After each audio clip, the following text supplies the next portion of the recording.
अस्सलाम वालेकुम वरहमतुल्लाहि वबरकातुहू। डियर स्टूडेंट्स, उम्मीद करता हूँ आप सब खैरियत से होंगे, मज़े में होंगे। आज हम JKBOSE 2025 most expected chemistry paper discuss करेंगे। गेस्ट पेपर आपसे शेयर करेंगे। एंड सबसे पहले बात यह है कि वैसे तो हम बच्चों को गेस्ट पेपर प्रोवाइड नहीं करते हैं क्योंकि बच्चों ने साल भर अच्छे से पढ़ा होता है, तो जो उनको हम नहीं पढ़ाया, जो उन्होंने कोचिंग सेंटर्स में पढ़ा, उसको अच्छे से प्रिपेयर करेंगे, वही आपके एग्जाम के लिए काफ़ी होता है। बट फिर भी कुछ बच्चे होते हैं जिनको कुछ प्रॉब्लम्स होते हैं, दिक्कत आती हैं सिलेबस को समझने में, तो उन बच्चों के लिए हमने ये गेस्ट पेपर जो है फ्रेम किया है। सबसे पहले इस गेस्ट पेपर की बात करेंगे।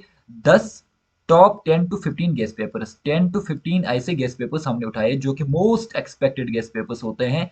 एंड आपके पिछले 5 साल के लास्ट 5 इयर्स पेपर्स को एनालाइज करके और न्यू एजुकेशन पॉलिसी ओरिएंटेड के हिसाब से हमने क्लास 11th के लिए इस गेस्ट पेपर को फ्रेम किया है। मैंने बहुत सारे गेस्ट पेपर्स देखे यूट्यूब पर जो इस समय सर्कुलेट हो रहे हैं। वो क्या करते हैं, वो ओल्ड सिलेबस है, वो 2022 का गेस्ट पेपर होगा, वो उस गेस्ट पेपर का नाम चेंज कर 2025 रखते हैं, तो बच्चे उससे कंफ्यूज होते हैं। आप कृपया करके उस पे ध्यान न दीजिए। अगर आपने गेस्ट पेपर ही चाहे तो मेरे हिसाब से अगर आप इस गेस्ट पेपर को फॉलो करोगे, ये गेस्ट पेपर आपके एग्जाम में 80 से लेकर 90% तक ही पेपर डायरेक्टली इस गेस्ट पेपर से आएगा आपको डेफिनेटली, क्योंकि ये बहुत ही इंपॉर्टेंट गेस्ट पेपर है।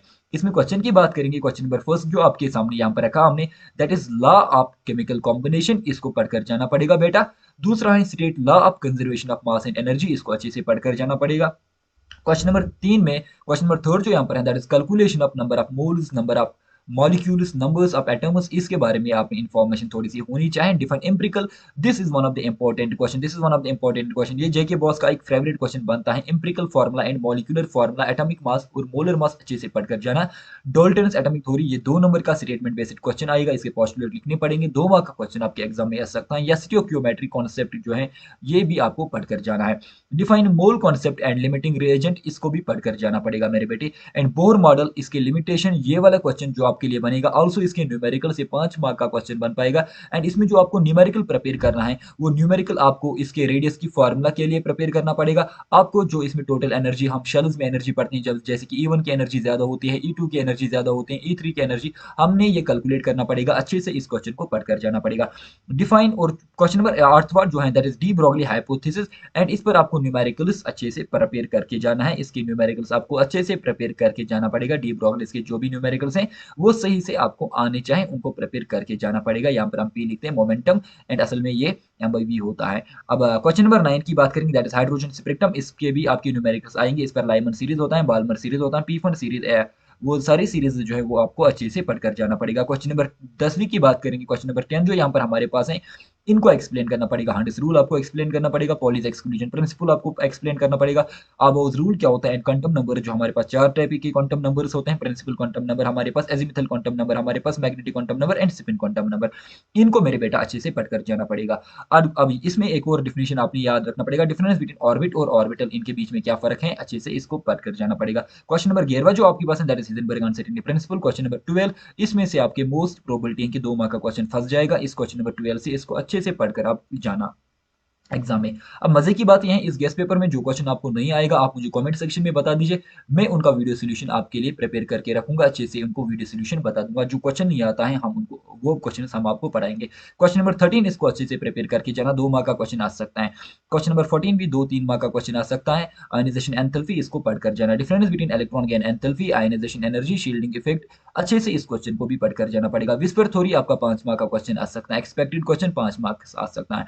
VBT and molecular orbital theory, ये जो वीबीटी है एंड जो मॉलिक्यूलर ऑर्बिटल थ्योरी है, ये भी आपका 5 मार्क का क्वेश्चन मेरे बेटा बनेगा। तो अच्छे से इस क्वेश्चन को भी एग्जाम में पढ़कर जाना है। Difference between sigma bond and pi bond, ये 2 बार आपके बोर्ड वालों ने पूछा, एग्जाम में डाला है, तो ये भी एक अच्छा क्वेश्चन बनता है, शानदार क्वेश्चन। सिग्मा बॉन्ड और पाई बॉन्ड में क्या फर्क है, एक्सप्लेन करना है with different ways of their function diagrammatically, which one is strong and why. 5 mark का क्वेश्चन बनेगा। हाइब्रिडाइजेशन पर तो चांसेस हैं कि 5 मार्क का क्वेश्चन आ सकता है, या 3 मार्क का क्वेश्चन भी आ सकता है, 3 या 5 मार्क का। क्वेश्चन नंबर 20, आपने ये टर्म्स याद रखना पड़ेगा। बॉन्ड ऑर्डर क्या होता है, बॉन्डिंग क्या होता है, बॉन्ड एनर्जी एंगल क्या होता है, कोवेलेंट बॉन्ड क्या होता है, ionic bond, hydrogen bond, coordinate bond, bond energy. मेरे बेटा अगर आप ये गैस पेपर फॉलो करोगे ना, मैं गारंटी आपको देता हूँ कि 80 से 90% पेपर आपका यही से ही होगा, डेफिनेटली होना ही पड़ेगा। क्वेश्चन नंबर 21 की बात करेंगे, that is intensive extensive properties. Question number 22 की बात करेंगे, state function and path function. Question number 23 की बात करेंगे, first and second of thermodynamics. मेरे बेटा इसको अच्छे से पढ़कर जाना। क्वेश्चन नंबर 24 की बात करेंगे, इसमें एंट्रोपी है, ये एक इंपॉर्टेंट क्वेश्चन है, सही से इसको पढ़कर जाना पड़ेगा। Relation it is with free energy, gives free energy की रिलेशन अच्छे से पढ़कर जाना पड़ेगा। इसला 2 मार्क का क्वेश्चन आ सकता है, स्टेटमेंट बेस्ड क्वेश्चन आ सकता है, इसको अच्छे से पढ़कर जाना पड़ेगा। और define free energy and entropy, how it is relate, how are they related to each other, इसको भी अच्छे से पढ़कर जाना। Define specific heat capacity, heat specific heat and heat capacity. Question number 27। Question number 28, relation between del U and del H. Question number 29, enthalpy आपको जाना पड़ेगा, enthalpy को प्रिपेयर करके जाना पड़ेगा। State law of mass section को अच्छे से जाना पड़ेगा, ये 3 मार्क का क्वेश्चन आ सकता है। क्वेश्चन नंबर 31 की बात करेंगे, वो है law of chemical equilibrium and define equilibrium constant. मेरे बेटा इस क्वेश्चन को भी अच्छे से पढ़कर जाना पड़ेगा। तो एक्सप्लेन करना पड़ेगा आपको, पीएच एंड पीएच पर न्यूमेरिकल्स आपके एग्जाम में आते हैं। एंड सॉल्युबिलिटी प्रोडक्ट क्या है ये डिफाइन करके जाना पड़ेगा। बफर सॉल्यूशन क्या है, कॉमन आयनिक इफेक्ट क्या है, सॉल्ट हाइड्रोलिसिस क्या है, अच्छे से इस क्वेश्चन को भी पढ़कर जाना पड़ेगा। And this is one of the favourite question, ये एक इंपॉर्टेंट क्वेश्चन बनता है। Question number 34, state Le Chatelier principle, इसके सारे फैक्टर्स अच्छे से प्रिपेयर करके जाना पड़ेगा। ये 5 मार्क का क्वेश्चन आपके एग्जाम में आ सकता है। अरीनेस एंड ब्रोंस्टेड कॉन्सेप्ट उतना इंपॉर्टेंट है भी नहीं, तो पढ़कर जा सकते हो आप इस क्वेश्चन को।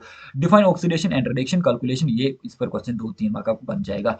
बैलेंस ऑफ रिडॉक्स रिएक्शन ये आपको आना चाहिए। टाइप्स ऑफ रिडॉक्स रिएक्शन आपको आना चाहिए। नॉमेनक्लेचर ऑफ अल्कोहल एल्डिहाइड्स, ये सब आपको अच्छे से, ये वाला क्वेश्चन भी आना चाहिए। अब क्वेश्चन नंबर 14 भी अच्छे से एग्जाम में प्रिपेयर करके जाना। 3 मार्क का क्वेश्चन यहाँ से बन जाएगा, इस पर भी 2-3 मार्क का क्वेश्चन अच्छे से बन जाएगा। ये क्वेश्चन भी अच्छे से पढ़कर जाना। इंडक्टिव इफेक्ट्स, रोजनेस इफेक्ट्स अच्छे से, हाइपर कॉन्जुगेशन अच्छे से, इस क्वेश्चन को भी पढ़कर जाना मेरे बेटे। एंड क्वेश्चन नंबर 43 भी अच्छे से पढ़कर जाना पड़ेगा। यहाँ पर क्वेश्चन नंबर 43 है, मैं बस स्क्रीन रोटेट करूंगा, स्क्रीन शो करूंगा, आप अच्छे से देखना। क्वेश्चन नंबर 44, 45, 46 आईयूपैक कॉन्सेप्ट अच्छे से पढ़कर जाना पड़ेगा। Lewis dot structure, Fajans rule, octet rule and its limitation, briefly isomerism and its types, preparation of alkene, इन एंड अल्काइन, अच्छे से इस क्वेश्चन को भी प्रिपेयर करके जाना पड़ेगा। एंड ये वाला क्वेश्चन जो है क्वेश्चन नंबर 52, ये आपके एग्जाम में 2 मार्क का क्वेश्चन आ सकता है।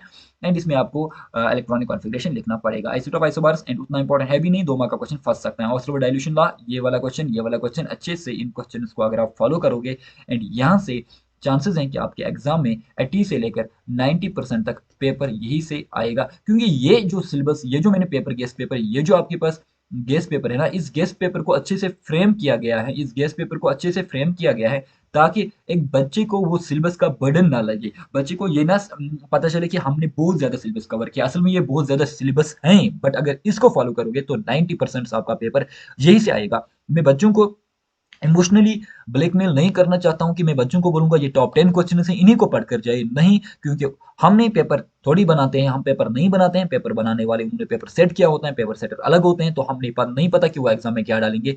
बट फिर भी अगर इतना पढ़कर जाओगे, अगर पेपर कभी कभार, अगर पेपर को लेवल बढ़ा भी दिया गया, अगर पेपर का लेवल बढ़ भी गया, तब भी इस क्वेश्चन से बच्चा फेल नहीं होगा, इस गेस्ट पेपर से कभी भी बच्चा फेल नहीं होगा, बिकॉज ये आपका मैक्सिमम 60 से लेकर 70% सिलेबस ही हमने डालकर रखा है इसमें। तो अच्छे से इन्हीं क्वेश्चन को प्रिपेयर कर दीजिए, 2-3 बार इन्हीं को रिवाइज कर दीजिए, इंशाल्लाह आप अच्छे से एग्जाम में एक्सेल करोगे।